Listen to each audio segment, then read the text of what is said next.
Voilà, assalamu alaikum chers téléspectateurs de Jama TV. Hande en hewti do le 9 août do kap studio Jama TV men hiwron fop mo be inde mum e yettore mum haray non en hebi tardement seeda kono do gandi affaire matériel koni wonde a wawa hebude tardement ji seeda donc ko do men arta men salmina on fo mo be inde mum e yettore mum be pita mamun dalaba kundara mali emberen hay goto e mabbe yeggitaka yette baabe yette jallobe yette baribe yette sobe hay goto mabbe kadi yeggitaka bay non do gandi fi yette sobbe hande bimbi kadi mi daw mi fotti yette sojo himo nela kembu wari boynugol fourné on o hibbi kembuje den yeyi memoy lendi mo jetti de o sajjiti o wadi ka der fourno fi hubbi golde andi mi anda ko ndetuma de hubbata donc haray onon pop don salmina wano nenirabe men jodibe ka bawo écran je ndaro golen kambe kadi hibe salmina fota men inna on bambindire koyde ndaro men parce que hande kadi min ni o nyalande be nyalande mum haju na nyande o nyande kono nyande wadi o sagu men ko yo fillite surtout ko Jama TV do min ni on Jama TV ala do sina hollugol on jeune talent be e kadi wadugol ha culture men on avance ko do kadi men arta men salmina wano nenirabe men wano walibe kadi ka hôpital ji men doranobe yo alla immimbe ton parce que hide ngandi aduna wela fi kala kadi mo andintinda hida e janghi la mari cellal yo alla beedu cellangal ko do kadi men arta men salmina wano le super alliance de la sous-région wano babe ngangenga kanyunge grand wuri gido Jama minion hande non mi wowa sojude simi ara émission kono hande mi sojuno ma feri welundi kay donc andi grand wuri kono be wolita non sa yi ma fe defama tun talando are liƴƴi mayi donc ande non liƴƴi dim voilà merci beaucoup madame grand wuri men ginna ma hankadi ko sadi ma ko toli ka émission men waltata do ko do men arta men ginna wono jiwoy laba koy fo bale oy dane oy fo no salmina men ginna wono kadi bienvenue ka émission mon do waltata minion hande kadi ko nyalande go e nyalande mum hande hide ngandi de wondi do e artiste be andintinda min ni on si tawi ko wonda gollude kon non laba si tawi da wadde golle labade e der nde sare par la force men waway yahande ma haka wonda do men gadda ma ka studio do men holla Sénégal fop e lagine fo ko wonda gollude kon se yi non wono koy pay koy do goddo no wiye pay kun city boy men salmina mo foto wana seda o yakadi no wiye Prince Wizi donc aray hande ko ben no marden ka plateau men do de gandi hande kadi ko mercredi le 9 août do ka plateau studio surtout Jama TV e men wawa kadi salminde wono grand wuri Jama TV men ginna mo kankadi mi welti ke fota mi ala ni on sa yi on tigi no yalta ka caméra ji do ta lando ko wondo ko baawo caméra ji on ko do nyaadi sina dum men me yalta ta no habe nay men himen foti hande non téléphone on en accay ha bura do seeda parce que mi hala ni on ko invité spécial hebuden invité be andintinda be fop hande ko wawda yarde Sénégal o ayi hay si tawi carrément Sénégal fop no diti gite mun dem men etoto kadi ha Sénégal fo wawa yide di clip ji mabbe di be yaltini do e di de golle mabbe de be woni wadde do e di sonji di be woni yaltinde goddo no wiye Prince Wizi men ginda mo assalamu alaikum Prince Wizi. Ouais, waaleykum salam DJ Billy. Si quoi hewti e jam? Wa alhamdulillah me hewti e jam. Mais Prince Wizi on no yirda la hande. No da foti Yore jam. Tawande worno ko ma feri ndin tawjo. Donc Prince Wizi men yuro ma fota men accita ma hiwro da kadi chers téléspectateurs be wonbe mandaru defe on do ka Jama TV. Voilà, haray mi yuri ke kala on do men darde hande nder Jama TV mi yuri ke technicien be mi yuri ke man DJ Billy mi yuri ke voilà podium do parce que mi fami golle wote men jokki mi yuri kala on do men darde la weltani kadi kala dardo men natudo dargol men hande Jama TV Prince Wizi aray me weltori ke ma fota me de mentor de makadi parce que hande Guinéen ben ko jodi wosi tayda yaltinde dengal pular madu nda yaltinde dengal soso maninka aray fo e mum forcément me wawete mentor de million émission ko 100% émission guinéen surtout non Fouta Diallo parce que ça nani waltata tum ko bayndi weli sindi welano ndi waltay ka donc ko do men arta kadi men salmina wano Paykun City Boy men accita mo kankadi o hiwro cheikh téléspectateur ɓe wonɓe men darude ɓe. Ok, haray assalamu alaikum. Waleykum salam. Grand Billy. Haray mi salmini on fof mi acca hay goto. Kam kala wonɓe darde ɓen en fof. Parti haray première fois mi weltanike ma buyi kay futtuɗami hannde ko haray lan félicita ɗo grand jon ok haray kadi sutenniɓe lan ɓe lan salminde ɓe vrai ok donc voilà on nani Paykun City Boy kadi salmini haray an kadi meɗe weltordema mantoroma par ce que ɗa andi aduna ko sabu lahara ko sabu ko ɗo kadi min arta men salmina wano la reina himo wiye Hasso la star elle la seule fille que j'adore beaucoup kañum kadi e Hadja Ramatoulaye Diallo depuis Médina kañum e Eva voilà Eva kadi no salmina Adasou merci beaucoup à toi merci beaucoup aussi Prési Mamadou Sokili kamɓe fof ɓe salmina Zé Mali goto gayna wucci foti foli hara yankaɗa salmina foto wona seeɗa ko joɗiɗa ɗon donc ko ɗo areten innen kadi Prince Wiz hande ko honɗum ɓuruma addude ka plateau Jama TV. Voilà parce que mi suiva golle mon souvent vraiment yo weltana quoi yo wakkilani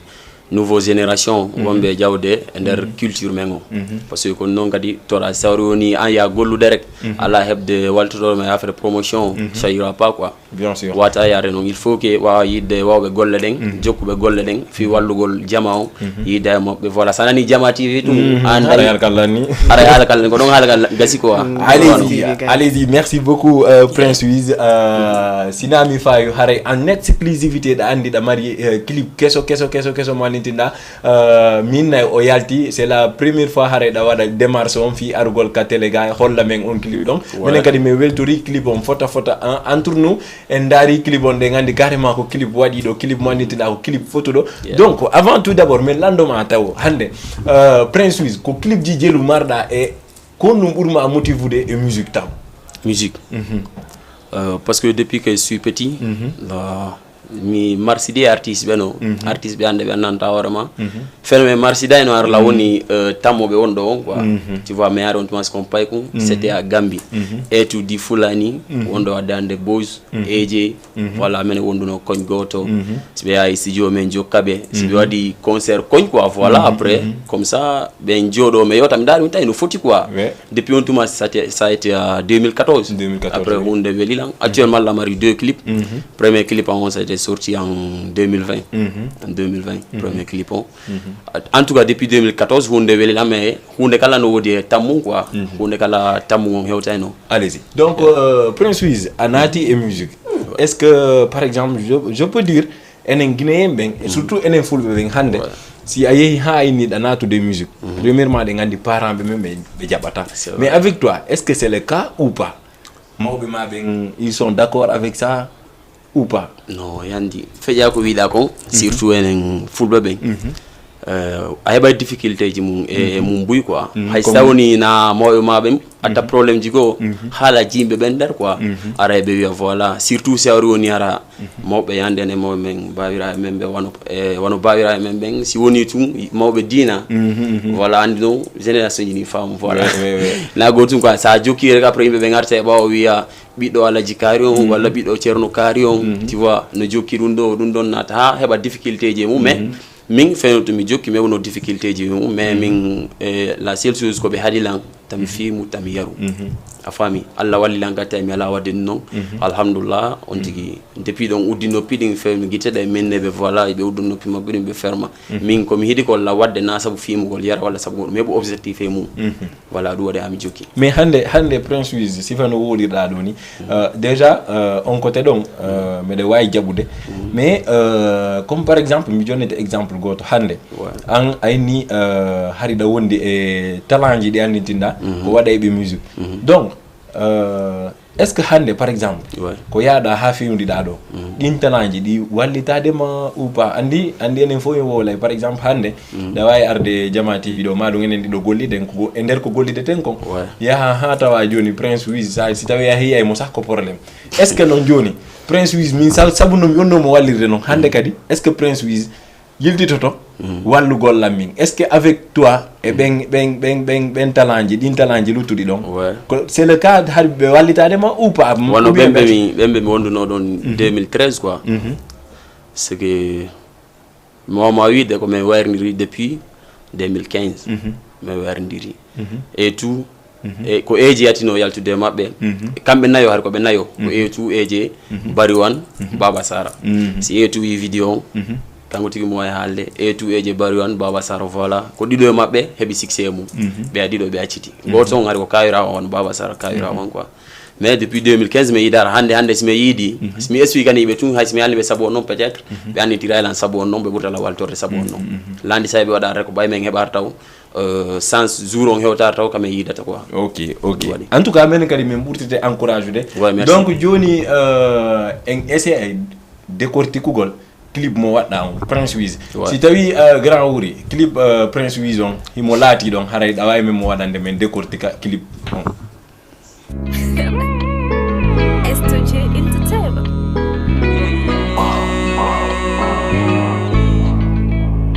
Prince Wiz. Nari do gidon.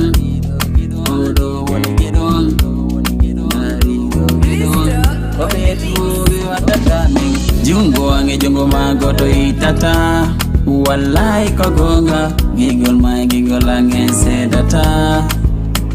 Malova jogolanga jungo ya denka tumbo holla foko enen dido kagigol bayru gido hersirta kemi hersirta ma bayla giduma yodo fale mami wadana ma sabu yanga gol fima mi ronkata ko fale mautum mi wadata ko metata ma kom mi darata ko yeru wan wallahi ko yeru wan gidwan ko yeru wan min ko yeru wan odo ko yeru wan gidwan ko yeru wan min ko gidwan wallahi ko gidwan odo ko gidwan min ko gidwan wallahi ko gidwan odo ko gidwan min batola fijem batola jalem batola waden tarongelo langiduma la do dimmo kabernando ko antum goto siko fale am minge woddo dirta harande me banti ko ami yata dandara la mosa lando ko mi fale yang foko sago magigol kaberne sulotako kami waduma dong itotako hala wowo mi jentotako mimi di ma sonjotako mi yango to fima mi ronkata yota fima kolanata wondugolema mi habata minge magigol lanata ko yeru wan wallahi ko yeru wan gidwan ko yeru wan min ko yeru wan odo ko yeru wan gidwan ko yeru wan min ko gidwan wallahi ko gidwan odo ko gidwan min ko gidwan wallahi ko gidwan odo ko gidwan min gidwan wallahi dalama mumule jela ko achon kayeda ba min gidwan ida mumule jela ko achon kayeda ba min gidwan ida kapa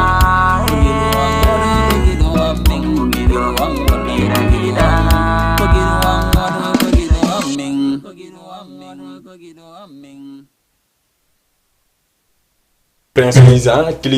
clip kadi mo andintinɗa ko labaɗo clip photo ɗo mais Prince Wiz e nder clip on min komi décortiqué e nder clip on min mi décortiqué hande kadi mi accitete mi posete question parce que min par exemple si mi jiji clip on ha mi gayni hande kadi komi pose question on addanala si addanila mi yeddama ɗum mi n'est-ce pas donc Prince Wiz d'abord mais landoma clip on financement maximum financement hewtoyi 1 million ou 2 millions Prince ouais ko takoton ouais OK mais Prince Prince clip waɗiraɗo attends ni takkoton ko 1 million ka ko 2 millions takko hon total takko 1 million OK ay ni ko 1 million mais min hande par exemple la waysi jude min clip on hewto yali hay 900,000 fiyonnu par exemple c'est ngini clip on waɗirama 1 million de ngandi clip on ko nder galle gote wada n'est-ce pas deuxièmement ngini clip on hewtoyi 900,000 maximum si a watti kitonci ha ko 5 complet wattida si tay non gadna non wolna parce que no mi décor n'est-ce pas donc clip hewtoy do 900,000 hewtoy do 900,000 non ko takkoton OK joni wola men ko jeni bon pas de micro allez-y là non voilà Milawi primo ça n'a pas d'importance quoi Non. pour dire ça. Attends. Parce que yandi fiyonu Allez-y, fiyonu. hande goɗɗo no ma waɗirande hunde sabu ko a hedden tournage on walla ko clip on complet ko finance ko ensemble wonda haalde quoi andi clip mi haalante hunde wotere ouais clip no waɗire sabu ko goonga mais ko waɗira sabu o hare mo mari prix ouais mo mari prix n'est-ce pas non ko exemple sax ko exemple mo mbawolande anni par exemple accio gane exemple hande sa ni ko sabu na wawi jaɓude ko sabu mais waɗanoma on anda wawi andude o clip ɗo normalement ko jiiɗo o tournirtamo parce que na première fois waɗɗa clip na première fois voilà donc c'est pour cela minuma anga en ni hewtoyi 1 million donc si a ni hewtoyi 1 million hara fuɗɗike taw wolde fi prix ji ɗi n'est ce pas voilà joni ɗon hara gayntoto prix ji ɗi par ce que na andi question mum pousde o nafi amni mais wonɓe darde ɓe ko moni pousde kon no intéresse ɓe na andi ɗum c'est vrai donc wala men clip on maximum prix clip on ko jeelu au minimum quoi mo ma expliquer parce que au maximum wata me do maximum ko ndo ko ferie tournage makko ko fop voilà mi wata me de mako maximum ko ndo landi non au minimum tu vois au minimum 400 000 au minimum 400 000 au minimum donc ça c'est raisonnable un peu c'est un peu raisonnable te ha joni min on ɗum mi d'accord ata mais c'est un peu raisonnable mais nani ɗa wola fi giggol ouais ka nder clip donc a jouidi e jiyo mo andintinɗa kadi si a yi tun mo mari attirance clip o donc si a woli fi guiɗo a waɗi di e jiyo on clip donc haqqille amen nden forcément yahay e guiɗo ma on donc sa woli fi guiɗo ma on an on ɗon on jouyi clip forcément haqqille amen nden yahay e hino ɗo guiɗo ma on donc angi jiwngu relation no hakkunde mo amitié c'est mon meilleur ami ok andi no ɓe nayi weldigal debbo e gorko no wodi no ya no ya donc hari ko un peu de critique et fait clip bon en tout cas moi j'adore beaucoup clip no mi yirim non c'est cool mais hande Prince Wiz et jeune artiste ɓe wonɓe ɗo ɓe ouais jeune artiste ɓe wonɓe ɗo ɓe wono artiste ɓe ɓuyi no nder ɗo artiste ɓe andintinɗa ko himmoɓe hande onon fop koye même tour on onon génération a fami même génération bon hande nanguɗa Prince Wiz no wodi ɓe o ɓuri ton walla ɓe ɓurimo no wodi ɓurɓe lan no wodi ɓe ɓuri ok sifa hombo ɓurɗa bon no wodi ɓurɓe sande goɗɗo waɗa joni ok kombo ɓuruma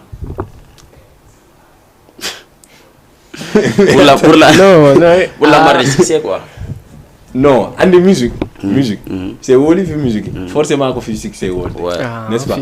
donc question no pose yore voilà question no pose yore donc mi ara don taw mi pose ma question gota après film me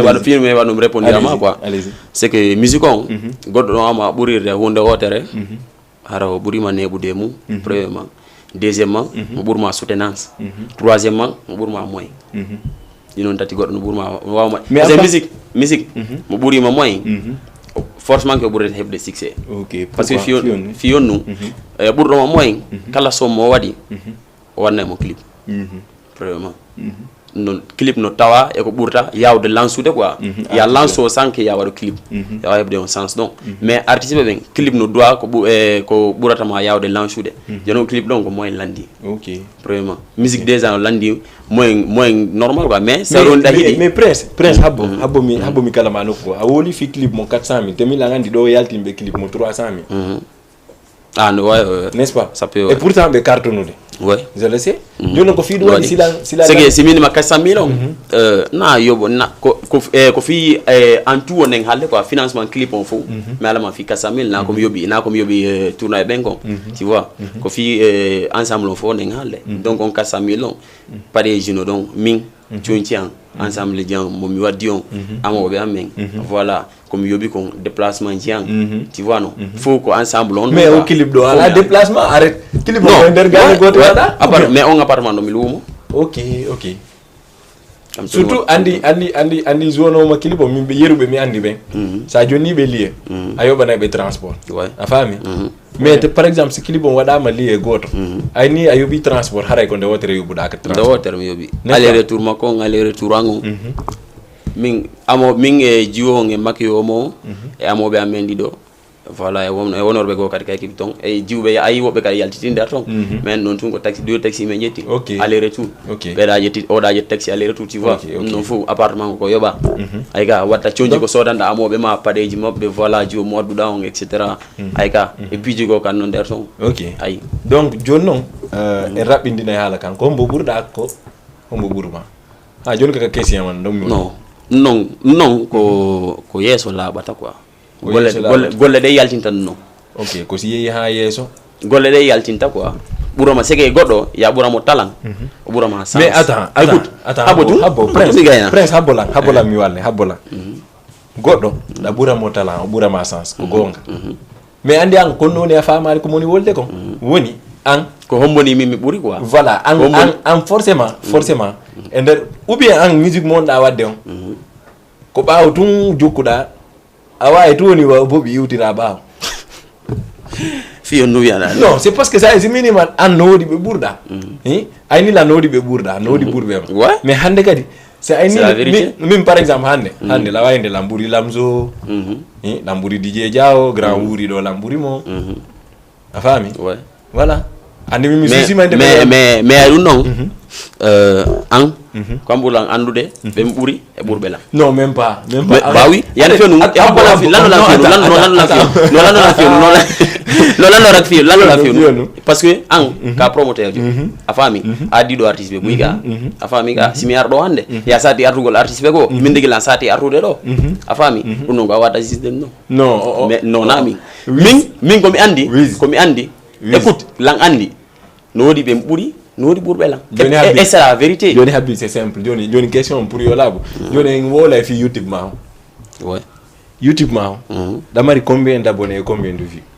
youtube on o yewtata tawa 1000 abonnés ok pour te dire quoi ok parce que mais yani fiyonu parce que mi waɗu premier clip en 2020 tawtuma si faamu tonti no yiɗi mais entourage on yaaja quoi a faami ka ɓay mi waɗi clip on voilà o heɓi succès ɓuy seeɗa par ce que aɗa on tumas min komi arti ɗo artiste ɓe ɓuy mi nani inde mum on ma ɓen fof maɓɓe hari mi nana inde maɓɓe Dakar a yandi feno andirɗen peut être haare yiidare mais haɗa yewta e téléphone tawmi koye fii ka wonɗa andira Millan City Boy famille wonɓe o kam ɗo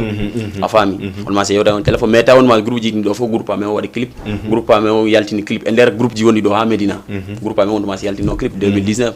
a faami après ɓay mi yaltini o clip mi heɓi ɗo tourné voilà yimɓe naati hakkillan wanno ko village amen mais alhamdulillah komi yeeyi toon sans ani lambuy quoi c'est vrai que tardini la mais sans ɓeydi lambuy parce que comme yeeyi mais hana ko wa City Boy bonni ɗum o bonni nonoɗa yarde no non na wa City Boy de komin innete lan tawa e mum e manqude encourage andi hande artiste ko falla sa yaltini hunde tun koyeɓe nodde tourné a faami joni noon sa ala jotoɓe conseil ma fennu an kunɗo rek hara renɗa min ɓe noddan ɗo laggine joni simi wawi famude ɓe wonɓe City Boy hari ɓe alano conseil moƴƴo vraiment non yawda e yimɓe groupe a faami c'est que conseil ko yimɓe no ɓurda hakkil quoi a faami ga har mi woni groupe goto mais yaadude billahi hoore jang on ndi to yata fenantama vérité on mais yaade hoore jang voilà min avant sude mi traitaɓe komi yadagine ko menen a hoodi mi yeehi min ko covid 19 on tombi Thailand ton hay tourné o mi gaynari mo c'était à 2020 15 février 2020 on o premier en concert on 15 février 2020 ka an la maison du juin amen après mi alhamdulillah on dit ko 3 concerts joués 3 villages joués non alhamdulillah hay ko non tun hanno sewna ko na covid 19 on wanno no mi haldir no mi City Boy simi arti no mi wayno wadde non parce que armen décidi ko simi mi arti position amen on ko men armen fixé studio men heba studio hore amen men dabba golle men dabba équipe timudo quoi après covid 19 on tombi Thailand ton voilà parents ɓen kan nawni e nder mum tawi mi wata cuude no mi ara quoi déjà laawi ɗi gatta e faadi yargol ngol no mum c'est vrai min joni ɓay kaka mi woni mi ala fortude hiltagol ka goɗɗo lan kan mi jooɗi ɗon non presque 3 ans 2022 ɗo mi arti depuis 2020 octobre 2022 ɗo mi arti donc si mi wawi famude ko voyage on ɓuuri wadde pénalisé ɓurlan pénalisé de ok donc ɓurɗi la wallude noon ka par ce que mi juuɗi Saifon men suidi concert donc kaysa dameno habi fata ko men suidi 4 concert binet kontrata ko men suidi concert mik para men suidi concert ça nati ka par exemple Facebook ay ton fop concert jameni OK afami dum non ka be di lambu parce que fo ko moni mi jodar mi wadi conseiller ko are ko Saifon OK mais le reste habi fata ko 4 concert habi mik para ko biarno ka be loge na don ko tak amen no mi ya no men jodo be conseiller mi tati etc. Mais attends est-ce que na le fait que da hidu de tati ida mik paraya Habib Fatako ida Saifone ko du wadi sitire to da City Boy non mi traitabe no ayahu hasi kuda da buribe non Sidi Boy ajo Sidi Boy ajo ko menen andi écoute Sidi Boy ajo ko menen andi wis ko non mi famali si de wolde hihi de yewtude da yaltinde haalaji danintinda di ko din tigi wadi réellement mais cadre ma par exemple ça nati fi City Boy andi mi natali ma cadre City Boy mais par exemple ça hinni ala conseil di mojudi a woli hari lan mi nge City Boy wonduno a fami mais wondi par exemple mi jonete exemple godo mi nge ma wonde mi ala conseil di mojudi cede min na carrément mi yehi Guinée mi yehi joni ka mi wontiri la wonde ton joni bola mi habbo joni ala conseil joni an groupement ko no wonno importance e der carrière ma an voilà. groupement City Boy mi ara do yandi amene ngari mi fo men ko men faybe on est de même génération quoi mais ala der ton heccudo men hata ko non wata men beydude menen fo men hande sa haali don min simi mi do ni anum yalti do ni hande par exemple ya hecilan mi watta do hunde mi ronga mallandade avant que même mi arde do ko wata tournage en clip on avant que de mi nodde no mi halama ya do ka voilà dum non fo ko idée o meda bude parce que lan no way ko mi andi ya burna parce que ya City Boy tout langarde City Boy men fo amen har men fota on est de même génération City Boy na ton président Alpha woni Alpha o ardunodo do la fois passé e Barry Boss non halon to maso wala to yan menen ko bombono président men Cerno coiffeur haray dandi mo OK yo ngandiri Gilles biddo Cerno baydo honno karmo ko inda jabo OK Gilles yandi mo ga OK voilà menen ko ben min ma hari ko men ferobe tum simi hali par exemple min ni l'enfant yare conseil gine voilà ko be encourageant voilà tu as commencé à avoir du succès yaw man wada flow etc. le fait qu'a eu succès joni attends joni feondo et avant ko gotu entre mon feondo e avant ha yani ko non différence on parce que men saki ke jubben sandari be jomba kay mabbe hande ataya ko dido OK on jomba suka ben wobbe avance yeyi wobbe hotiri Guinée wobbe no ga ayga joni men woni tang dudira wono me marino tang avant parce que on commence avant men fo men go kam do me woni jubben voilà no dudi andi de affaire groupe on jubben kambe vite faire avec jomba c'est dama yino non ye jona tay me yotay non ha jon me yotay me fo me yotay téléphone ha jon me yotay non ni cool quoi mais jon ko mottondir gongol woni joni ha jon men hebarta au sens mum quoi parce que jon tango won duda ko permettre ko fioni non jettanda lawol horema jetta lawol hore même mais attends jetta lawol hore ouais lan la jon gonto joni attends allando lan tun joni non mi landik mi jetta lawol hore an parce que ko mi arti do e fo mabbe peut-être wobe mabbe no dare lan ni mi non denobe goto OK mi lebe ko no fi groupe on afami tay ko mi ndari mi tay fayda ko boy goto wonton fayda burro marde tan quoi na fi kangal mo no mo gollude mais tay fayda heddibe joni ayano on tumasi men yetta tato be wona hay sambu goto mi do sambu goto afami wano on tan passé mais ni joni fayda mo beno sambu mum na kat fo hodi wokam do tawmi joni na fo fewtira affaire mum quoi tawmi ko non buri après décidi mi ngi wada mewti joni mini joni bay woni ni tay président men kadi hoti Guinée Gilles mini joni bay menti nora voilà mo yetta lawo wono hande par exemple mi jonnama dernière question taw si mi accitama mi yahana pay kun City Boy woni hande wis à travers non da wadi de musique non bon hande jetten exemple inen o artiste jodo suboden artiste jogoto wono inen Thier Dansal hande siko mi woli inde nder normal Thier Dansal dandi mo n'est-ce pas donc sinama hande featuring yo wade ko am buri besoin nade featuring on sikuda ou bien hare ko kanko burata ko am buri fi on non ko am buri parce que ni ko mi fala hewde ka wonnon quoi. Ok, donc voilà, donc nanen question mo num a posé on ari ma ko woni artiste be ben ko hombo buri. Donc voilà. Donc voilà, chers téléspectateurs be hari de wondi Payngal Wizi donc on a ni réponse yi ouais. Donc ko do arden kadi hiwro den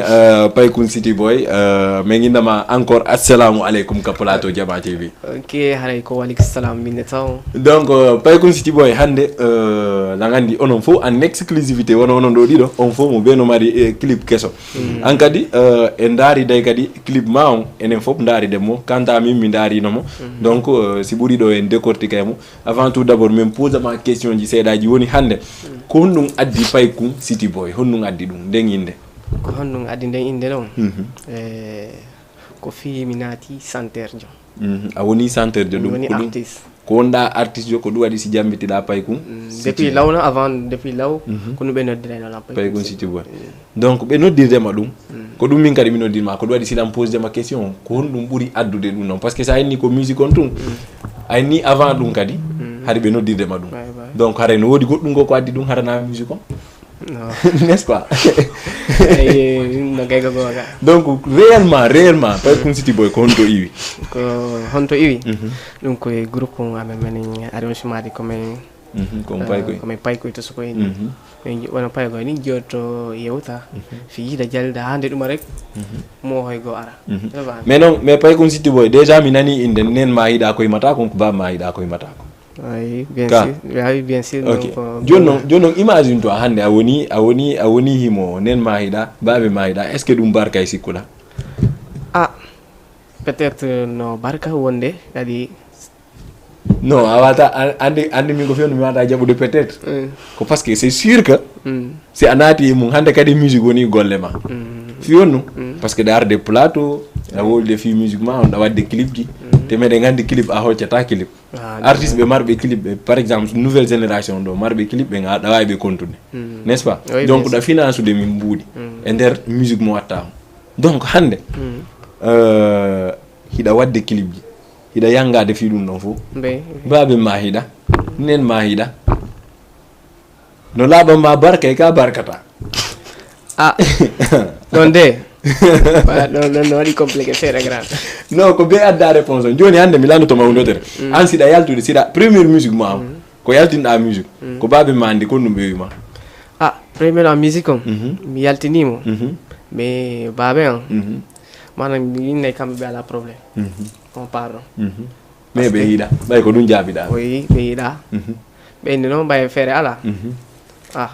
mame itra ba ma parce que ko do men dari men tay dum do no welma vrai e hakkille ma no e mum joni be jaabi lan beni yo Allah walde ok ko babe ma tun jaabi ma dum ka ko nen ma babe an tun jaabi lan dum me biro am hewa wondude ko dum ok donc hande men hiida wadi clip mo andintina ko mi wolta kon souvent déjà mimi invitata do mo wada clip labado ma dum mo ala e golle labade a fami ande men hi clip ma on bon no labi no foti donc a matière de clip on en aroyay don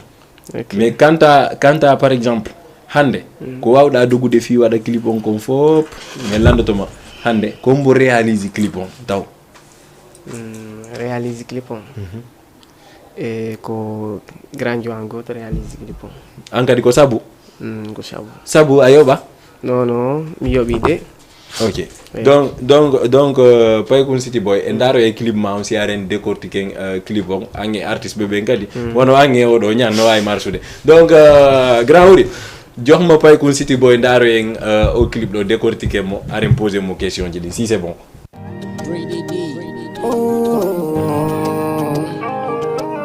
Paykun City Boy milkigia Ego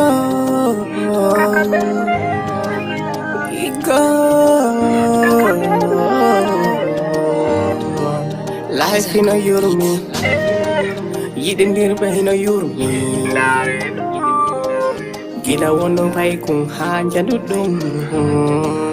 ego in a yurumi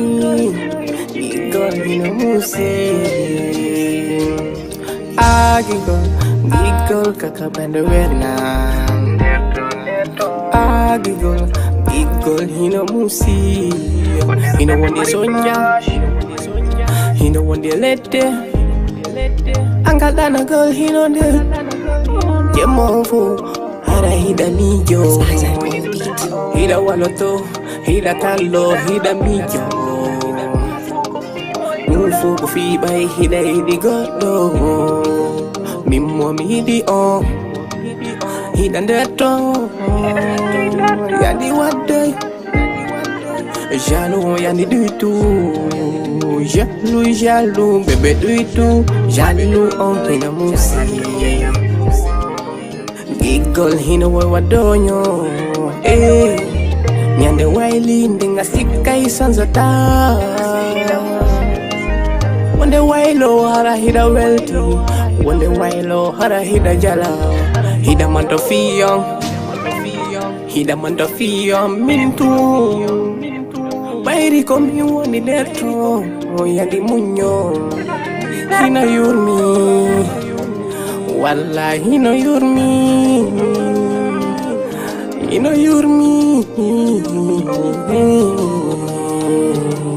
Giggle Hino yurmi, wallahi hino yurmi, wallahi hino musi, hino musa, meka kander bende musa ta, hino musa, meka kander bende musa ta, giggle kaka bende werna, giggle hino musi hino Saturday Sonya hino neto baby yani dutu salu on hino dudi baby yo sheshe mido andi ko gigongol wadi dundo yadi munyo yetinoma hino wadonyo nyande wailinde sikai sanzata I wanna hear no really I don't wanna hear no woolly Baby yo sheshe ko Antun je la me fowa Do hali ko Antun je la Yandi waddo je se waddo Munyala hino nafa Wado Daru do bani munyara Johnny nong mi Johnny ma Bende Ayani hore mando Hidandeto Wantung heavy kander bende Hida heavy deto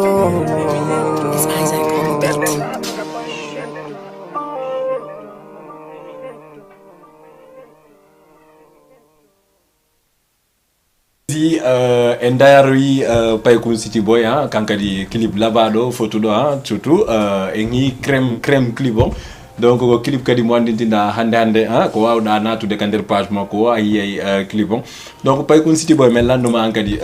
clip on ay ninane na gratuit ko jelu wadi da clip on clip on kadi ay clip on de banamol fenande mo landi kasier seda mais ko sabon wadi kadi maximum ko jelu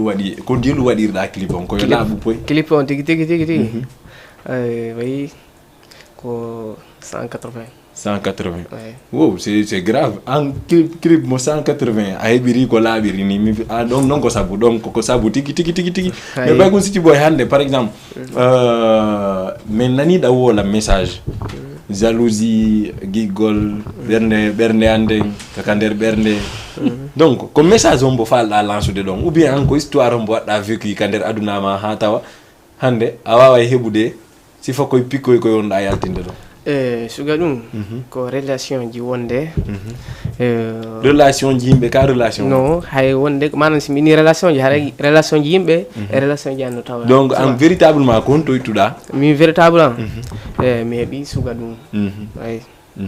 donc ko no waduma exemple ah Gigol waay jërëjëf No, Billy Boy, accu ankadi. Ok, buona sa. kono waɗuma Gigol kono waɗuma. Ça veut dire piiji gono feƴƴa nder toon kamɓe ɓe wata ɗi gerde mais minen worɓe ɓen enen worɓe ɓen ɓe wawi ɗi gerude ko ɗum waɗi simi inni giggol hino muusi tigi sa daari no wayi noon a lanci ay kisa gere a natta e mum mais noon sa deƴƴiti hino way wa doña mais noon ko jum ko wadduɗa clip on ɗo ko miñamma ka ko miñamam c'est sûr guite anden no moƴƴi min n'est ce pas donc ko fi honnu hande par exemple an duwaɗo wajade miñamma ƴettuɗa miñamma nadugol moye clip musique an ay naali miñamma yo yew janggo e alquran ana daali mo inna yo yew waɗon clip wayi ɗon kadi ko gonga de fi honnu fos grand homme donc a faala men hollude miñamma no labana non ça veut dire naynugol mo laaba kadi de konnu exemple wono clip ni andi woɓɓe o kala ka sens mo yaldata eyi voilà donc andu jiwnko noon de arsike voilà ça dépend ko ɗum waɗi donc c'est ça allez-y Paykun City Boy donc en matière de clip ma min ɓurtoma félicitude ka clip mais landoma an hande ko clip ji jelu waɗɗa e son ji jelu waɗɗa taw hande ni ko oɗo woni premier en clip on oui donc en matière de staff ma ɗo wondi ɗa mari staff wonɗo golludude ma producteur manager no lammari de mais comme ɓe innetake taw lammari par ce que o teganan condition ji taw oui donc condition ji ni si timmi après mais régla o jaabila o inni min grand o yiilan mi yimo miɗo yimude mo manam o yimude depuis neɓila yimude mais gonga ɓeya ko secret par ce que neɗɗo pullo toujours enen nden toɓɓerɗo hane nde nder men toujours quoi so fami voilà donc en vision musique mo wonɗa wadde on ko vision mbo marɗa e mum ko sifa hombo falɗa wawde vision ko vision kamon jeymon awa noon min ko on ɗon donc ko fans joma on noon way on ɗon o welima hatte kadi donc e nder guinéen ɓen ala fans jo nder e nder guinéen ɓe ɓen woyi no toon de hombo way wono hombo wono Sayfon Balde e Kinsala ma oui nouvelle génération ala toon nouvelle génération oui no toon goto hombo e striker non namina on nouvelle génération no moni woni on hande kadi o dépasse ino en hay mi wonɗo wadde animation ko molma inde wono nouvelle génération wono wano Wizi en wano menen ɗo wano Wizi en wano Thiere en Alkazayon en King Jo en sifa ɓen te kadi min de ɓayna wolugol ngol vraiment Sénégal ga King Jo de on ɗon ça te va bien oui ça te va bien kanko e kila en même temps ok donc Paykun City Boy hande mo falama darde clip ma on déjà konto natta kono natirta toon on naata ka page an o winda Paykun City Boy Paykun City Boy donc andi an ko fiyondu men heɓantama question ji ɓuyi ko par ce que hiɗa départude noon hiɗa ɓurguitude an kadi mo naatay ka page ma YouTube kono gueɗata fi darugol clip ji ɗin Prince Wizi officiel officiel ko ɗum Prince Wizi officiel TikTok ko Prince Wizi officiel voilà donc on famille artiste ɓe ɓen ɗiɗo donc haray clip ji ɗin ɗiɗi c'est disponible sur YouTube donc on naatay tun koɓe wolni on ɗo kon daron clip ji ɗin en direct wawon narde ka page mon YouTube wano ka page oɗo kadi TikTok on an kadi sikku min amari page TikTok non oui la mari page donc page TikTok on kadi mo naatay ko Paykun City Boy rek Paykun City Boy donc c'est simple joni grand wuuri lolu dam mo koy daggal allez-y mi faala udditude téléphone on ɓe daren kadi réaction wonnoɓe heɗade ɓe réaction wonnoɓe darude ɓe donc si tawi ɗa faala natude ka émission direct a waɗay 78 waɗa 116 waɗa 82 waɗa 38 nata en direct wawa yewdude DJ Billy wawa yewdude e Paykun City Boy wawa yewdude e Prince Wizi wawen kadi pose des questions jigo ono wonɓe darde ɓen ɗi falɗum pose de ɗin fof wawon ɗi yaltinde donc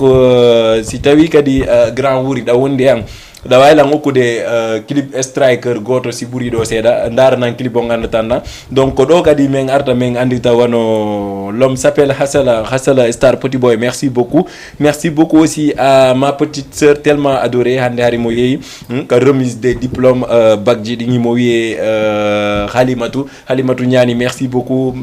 aussi. C'est la même chose avec Mariama Dieloba rue 19 angle 10 kankadi mo salmina voilà jaja men Fatmata ka ittirɗi kooƴe ɓe rondata kono si Allah jaɓi menen kadi min itte kooƴe bonata. Merci beaucoup à Tanti Mariam, merci beaucoup Moussa Balotelli day daw rek jërëjëf ni nga séddale sama xol yàlla na ma yàlla atte xew ñaw g mali mi yeggitaalima de sagan noon ko ya toon téléphone on naata en direct grand wuuri si tawi clip striker on gasi si tawi o gasi to wawa lammo okkande cheikh téléspectateur ɓe aray ɓe natugol joni en direct wawe yewtude ka émission men ɗo enen fof jeeyi en émission wawi yewtude réaction ji men ndin e artiste ɓe ɓendiɗo e honno yirɗon émission o donc grand wuri joxma clip u striker bi may daaro en striker aren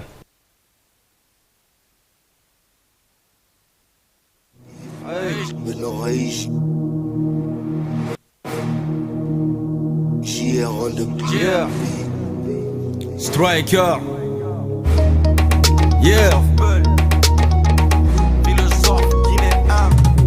Yeah. Bari wadu fereng wata siku ajara jalante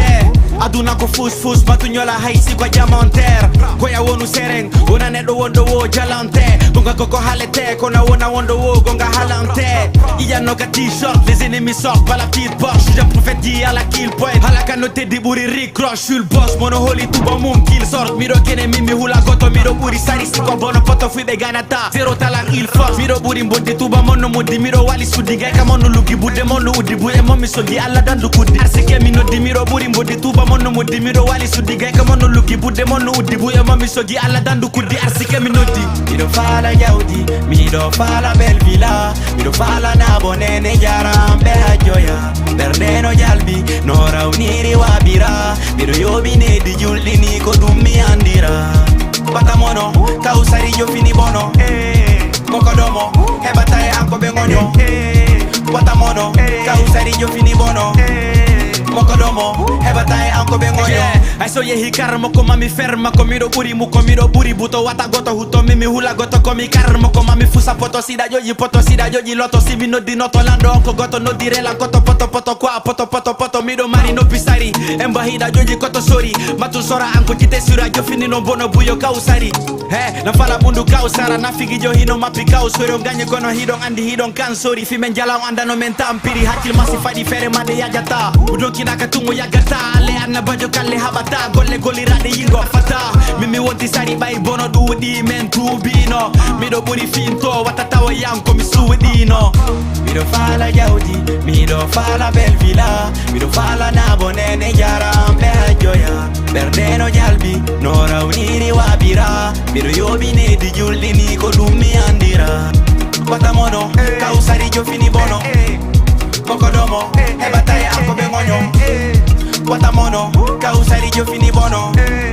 mokodomo hebatae anko be ngonyo bay kum futa giya walli yube miro sera gonga miro itakube sori mawdo yo alla yobe almami be futa la andi tabe miro lami timbo lami labe fodi haji lami timbi miro lami koy lami fugumbala lami kebali la lami buri ya e kollade diwe den ko de jeenayi andi nebe goto gainayi ngari e kalisida inayi halfi gonga alla lando ayinayi kumpita hula tale gere pe kulabe hino funti deftere Dedo gu hida nganya tepere singa tanyu maro hida apere Jiketa komido dari kumile woni kausari Bogude lepi mi fali hidu dala yo ando mali Jiketa komido dari kumile woni kausari Bogude lepi mi fali hidu dala yo ando mali Mido fala yaudi, mido fala bel villa Mido fala nabo nene jarambe hajoya Berdeno jalbi, no rawniri wabira Mido yobine di juldi ni ko dum mi andira Watamono, kausari jo fini bono Mokodomo, hebatae anko be ngonyo Watamono, kausari jo fini bono Mokodomo, hebatae anko be ngonyo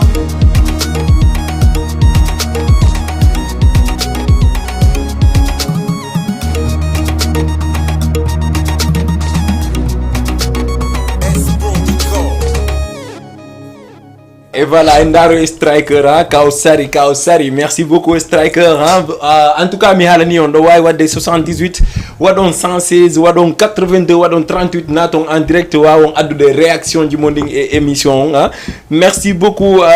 Tcherno Ibrahim. Merci beaucoup, hein. Tcherno Ibrahim. D'ailleurs, tena fota wana seda donc ranking ko tondo téléphone makon. Spécialement fi no dugol lang jarna lang kadi labina émission ji wondi fejjude dowdi menen kadi meden jarnuma fota wana seda anduda ka der bernde meden hidirma no men hidiri nene amen no. Merci beaucoup Tierno Ibrahim haren kada salmina fota wana seda. Merci beaucoup à ma tante préférée, je peux même dire ma maman préférée, hein, et bien oui, tante Safi. Allez-y, njete o kalin taw hein, wawe ngarde sur plateau. Allô?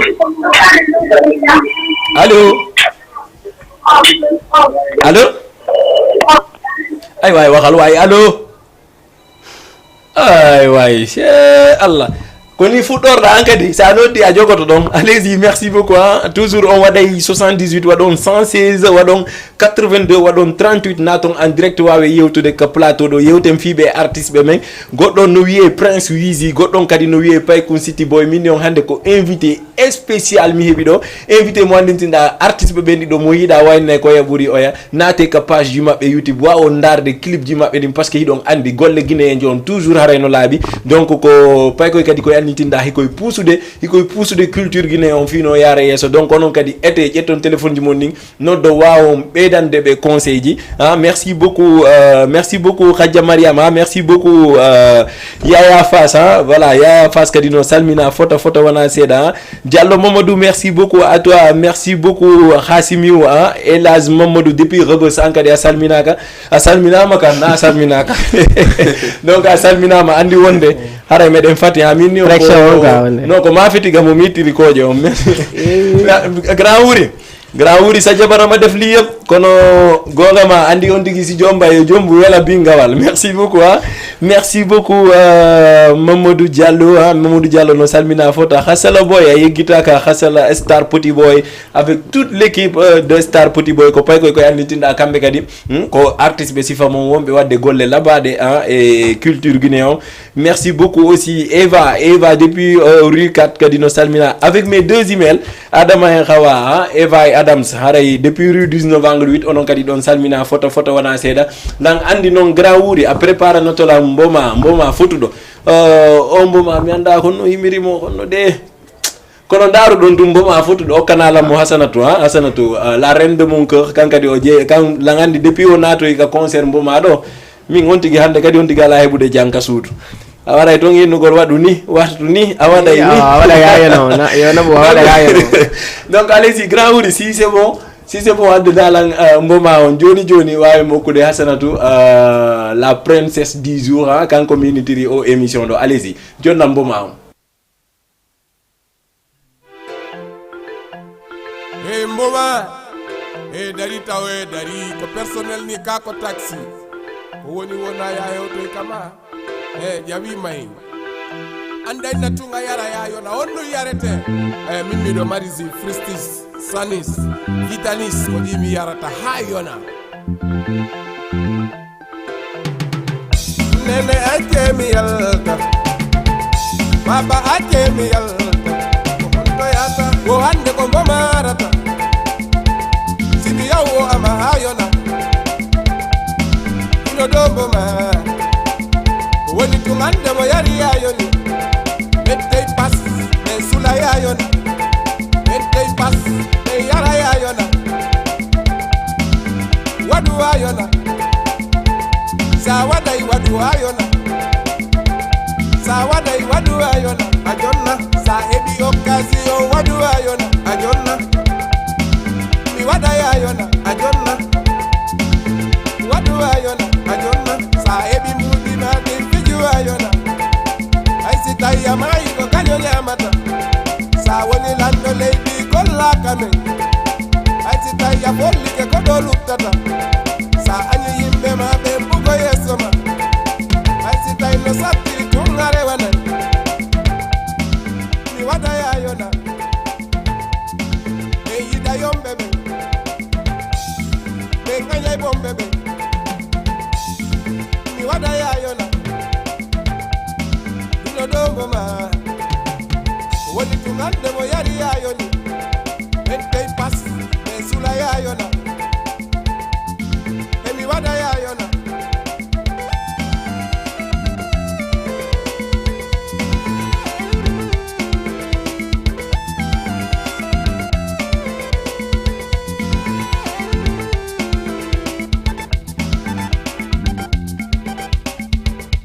gorko no dara debbo ndari gorko no dara debbo ay e sikulloyɗi ɗo biri kuma moɗi kuma moɗa kunku weltike yi moɗu kunku non haray ko kunɗo woni weltaki bombo woni pullo mi fri yo haro fimmita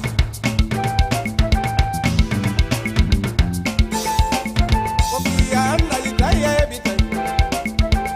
sa yaray yaru ayona sa heɓi occasion waɗu ayona ko fiya annayi tayeɓi tay mi waɗa yayona mi yara yayona si tayda fala yo ɗu yaru ayona a ɓannanayɗan siftis e sanis e vitanis ɗin ko guine bisaw ɗi heɓoto ka wiyete pefil ndaari debbo no ndaara gorko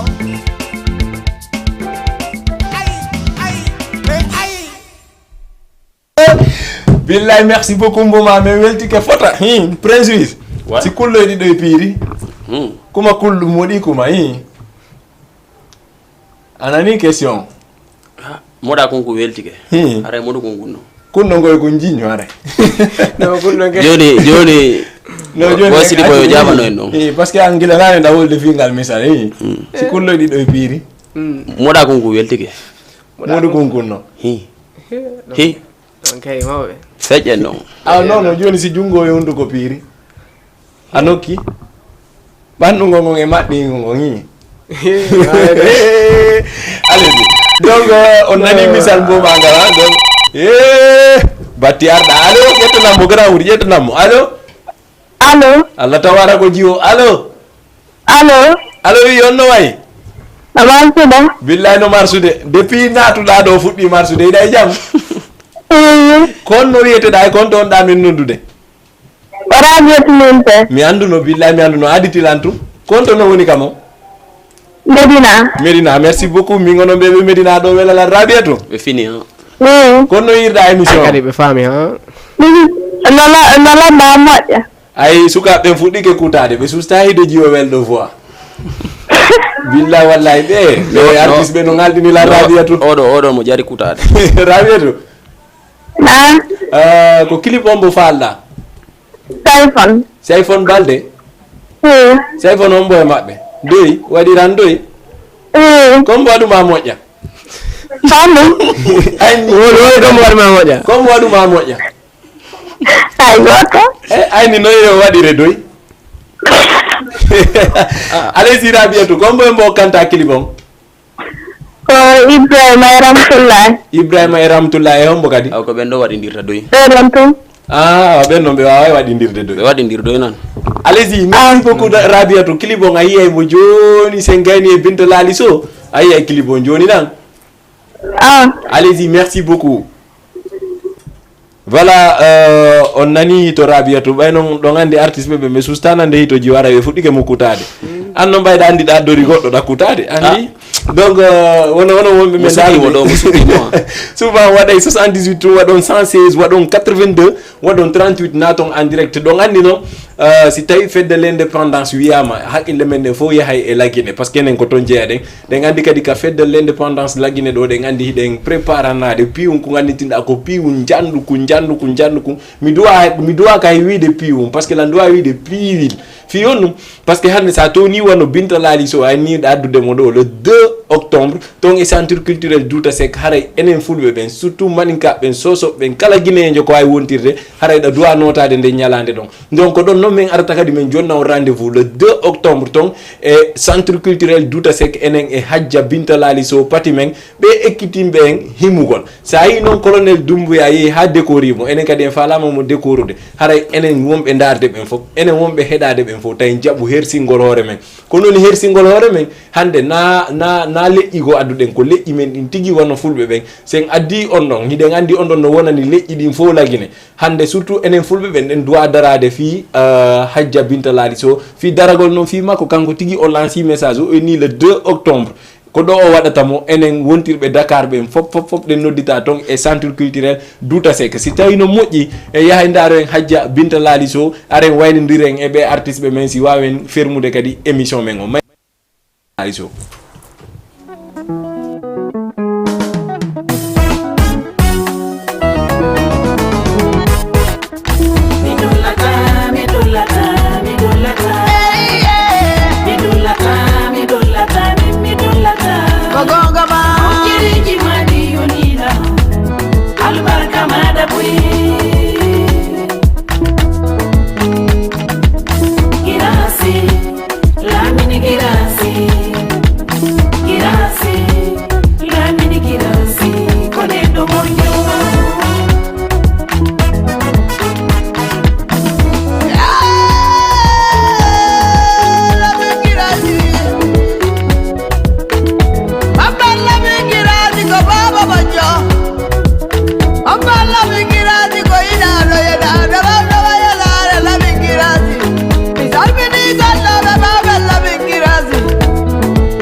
voilà en hi patimen nene menga patimen ɓeɓe annitinɗa kamɓe janni hande ɗe wayinde guiné en fof musique par ce que fop haray tawɓe kadi e musique hiɓe wiye Hajja Binta Lali Sow mi haalani on le 2 octobre haray hiɓe ɗo e centre culturel Douta Seck haray kala guinéjo ko wawɗa wontirde are feten fête de l' indépendance la Guinée par ce que ɗen andi en ala ɓuuri kamen donc ɗo kadi men arta men jonna artiste ɓe men men ɗiɗo ɓe wawa wayritade si aren kadi enen ɗo waynodiren Prince Wiz ko noni dernière parole ma e ko hombo kanta dédicace sifa walloɓe ma si wawa waynitade Voilà, dernière parole. La weltani. Wombe bawa men fop. La weltali wombe lan duñu be men fop. La weltani wombe lan podu de men fou. Voilà, la weltani Ibrahima Sori Diallo, Martina la bombe d'orange. Alpha Diallo, Wuri, Kontotako, Manager Rafkila, Omarion, etc. Bon, ça veut dire à compter wobe acha wobe quoi. Ça fait de Diallo misal minima, ala lang euro don yibe am men fou. Voilà, en tout cas, je vais de courage, je vais de wakilare bonata. Okay. Wakilare au kafala. Petite acapella doya wine. Petite acapella on tout ce qu'on y doya wine. Ok. Mingido angon no wela mi fu si mi himara ila welti feo bauma randa ila fu holo lang kabernde ko fima tu si wona ammi hida goto feo mi amor bato fijira lantu arumoli ralan doy minun no mami kare sira doy si atako ammi wel toto si a wodi la mi ma poto Giro ernde yandemu bato fejira lang. Wow, c'est joli. Donc kon no hirda émission Walta Town do ya wayni to do men. No émission Walta Town. Wala nando. Wala sifa. Yalla be day golle den. Yalla be do wallude. Yalla nebi sabuji hakunde men. Yalla dande bonaye be men quoi. Tu vois. Parce que konon won men wallude surtout tu vois mais wallude hora men wallito do men sifa mon duuda ka sare do quoi no di buyi ko hala kan duudi voilà yaltugol en public artiste be ben Dakar mi wallude be après ça hebi do haji fo mabbe quand tu l'appelles ben nama non on est occupé wala be facture ma pendant tawara ma awata hay samo ndiri compte bancaire ma faut ko fi wata wadu quoi okay voilà en tout cas ko do wadi mini on sait des bouy wala no be do wallude be le wallu fof Allahumma amin allez-y merci beaucoup Prince Wizi awa way habade seeda la ngande en ko ne fo yalti tata déjà donc pay comme city boy en kadi dernière parole ma on si wawa way ni tade ok dernière parole an haray première fois mi do weltani biya ma mon cœur biya ok haray an kadi mi do weltani ma fota comme welti gon wadi si mi répéter kay toujours souvent ma mi den tori yobe duduka lady meden partout parce que ko oui neddo mo toujours haray kam tori ko alla nawru tele men e yeso mi weltike moƴƴa mi okkan do kadi acapella on tout allez-y mi nguditi noppi ok min komi bobo sa nebi ton to mi wulla dane fo nanami be anda ko gido wango manki bay min komi jeje komi multe min komi bobo sa nebi ton to mi le fay min komi bobo sa boy ton to mi nyamata bay min komi danke hey min komi tete hey min komi jeje hey min komi multe kam yata wo ko yana bambala wa bobo. Allez-y, merci beaucoup mais welti ke photo wada seda mais landoma ko no hirda émission Walta Town déjà si wayni toda émission Walta Town o Walta ta sindi weli no ko sindi weli ay sindi wela don ay sindi wela ndi Walta ta ay ga wo beinna mo anyi ko lubi ya hali kan baleto hibete ay wala wadali misal fo no donc allez-y merci donne-moi quelques secondes de dire ici quelques arti raison non c'est la parce que nane mi acci ko nan tawar ma mi do ka allez-y surtout mes potes wa Thiaroye police Thiaroye donc fo mabbe nuy na le mu bax ay sénégalais ñu bax len ñuy nekk ak man foofu le ciama duñ deug sa lu may woy waaye chaque fois buñ togué dañuy kii sama sound fo lu ma munti def dañ may soutenir bëggee naa le mu baax moom coiffure bara lay etc Tafa Aziz Diallo boutique mi wori kama don petit ka on dala ndare donc allez min kadi Khalibro no don kadi mon frère Khalil e gonama soutenir be lambe non kadi no non kadi ko Khalibro c'est un homme bien non mi andi nangandi voilà o kadi kan kadi mo lay kanko pusude voilà te kadi yare mi salmina don kadi 3D call hare fo no andi si ɓe yimo rek haray ɓe andi awa haray komin wa Mbour kadi e Guinée fou partout ara allez-y donc ko ɓeɗo invité ɓe ɗiɗo marnoɗen hande mercredi le 9 hein, le 9 ɗo ka plateau men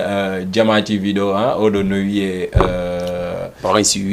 Prince Wizi et Paykun from Lelu City ok Paykun City Boy fini famille fop ɓe weltana fota wana seeɗa e jabile yeah ko goɗɗo wawi wiide o wallatama Allah wallatama ɗum ko fenade billa ko fenade ko goɗɗo wawi wiide okkatama Allah okkatama ɗum o wawata ɗum kay si Allah wallima walludimmoma si o fannima jabilo muñoɗa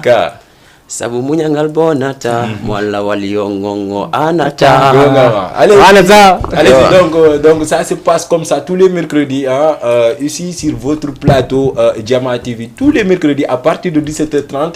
moi avec vous DJ Billy et mes chers téléspectateurs tous les mercredis en attendant on va essayer de regarder Saifon Baldé avant notre retour ici au Jama TV John Saifon Baldé Pom